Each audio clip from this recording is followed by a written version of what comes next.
One of the great underlying myths of the past years is that the Chinese economic miracle, and it was a miracle, is eternal.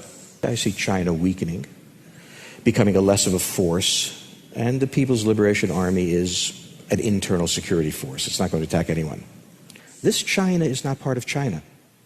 These factories don't sell in China. You can't sell those products to people who are at a subsistence level agricultural life. These are extensions of the West. These factories are part of the American economy, the Australian economy, the European economy, but mostly the American economy. And if the American economy stops buying because we have a recession or we increase our savings rate, then what happens is that the rate of growth of exports falls and their ability to cover their debts fall. And what you're seeing in China right now is the government scrambling badly to use what are actually quite limited reserves. $2 trillion isn't what it used to be. To simultaneously try to get demand going in the interior of China, which you can't do with about $600 billion. That's just not enough for 1.1 trillion people. And secondly, to cover the banks that are in very deep trouble because of cash flow issues. And thirdly, make sure they're putting enough into the American economy so the American economy doesn't slip any deeper into recession and stop buying G.I. Joes from China and everything else that they sell. And so I would argue that China has a double whammy on it. It has reached the stage that Japan and Southeast and Eastern Asia reached at a certain point. And it reached it about 10 years cycle. So there was Japan hit, East Asia hit, China's hitting now. The Japanese collapse came from an American recession in 91, 92, because they were exporting to us and we stopped buying. A very similar phenomenon occurred in the 1990s, although it was somewhat more complex, having not to do with the United States. But this recession is not particularly hurting the United States, it's clobbering the Chinese. If this hadn't happened, they still would have had their non-performing loan problem, the very low rate of return on capital problem, and the fact that 1.1 billion Chinese are furious at being left out and of having their land stolen. Because one of the ways that you get loans in China is through land. And when a company needs more loans, it needs more land, and the company official goes to his cousin, who is the assistant governor of the region, and they take land. And if you read the newspapers, you will read about land riots and so on going on in China. This isn't happening just because mean people are doing things. This is how you're stabilizing the banking system. When you ask the question, if China is doing so well, why are they so obsessed with security? Why are they violating human rights? Why are they doing all these things? Two answers are possible. They're incredibly wicked people who don't appreciate the fact that they could live like Australians if they just stopped it, or the Chinese know a great deal more about China than Westerners, and they know they're in trouble.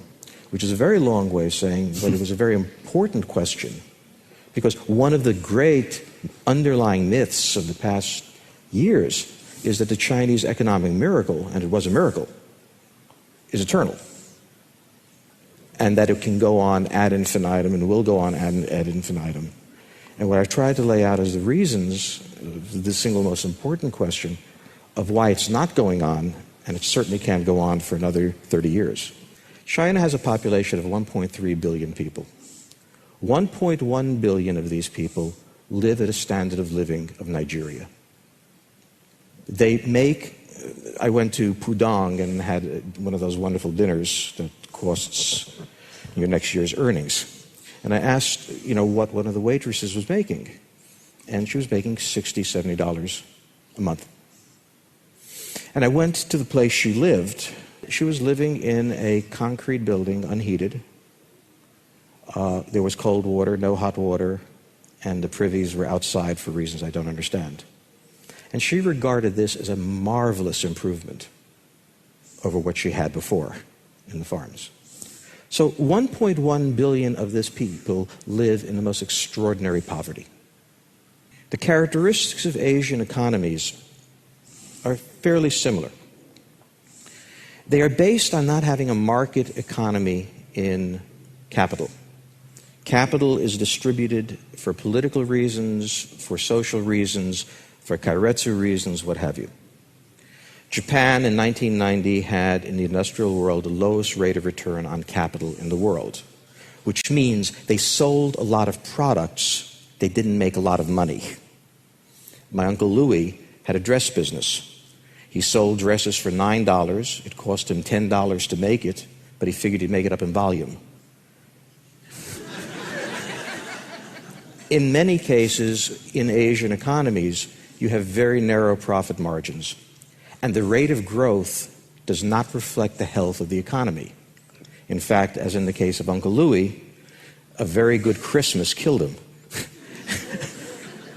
And you really have to take that very seriously, because we tend to focus on growth rates because some of the disciplines of non-Asian economies will mean that a high growth rate will mean profit, that there is a connection between the two. And one of the things we learned in Japan is there wasn't. They had an extraordinarily high growth rate. It hollowed out their banking system, leading to the crisis of 1991 and froze up the country. China has that problem, and I'll define it in these terms. When Japan went south, as we say in the States, the ratio of non-performing loans, in other words, loans that you're going to stiff the bank on, to GDP was 17%. When Korea and Taiwan ran into trouble, they were at about 23%. If you believe Chinese official government figures, the number in China of non-performing loans to GDP is about 40%. And that's an optimistic number. So this is an economy that has reached the climax stage that's built into the kind of capital allocation you do in Asia. One of the characteristics of reaching this stage is everybody is gaga over you, because you are selling more and more and growing faster and faster. Well, of course, you have a debt-driven economy. You're trying to cover your cash flow. So you sell. You sell for cash flow, not for profitability. And every month you're going to grow. And every month everybody's going to say, marvelous, what a great country.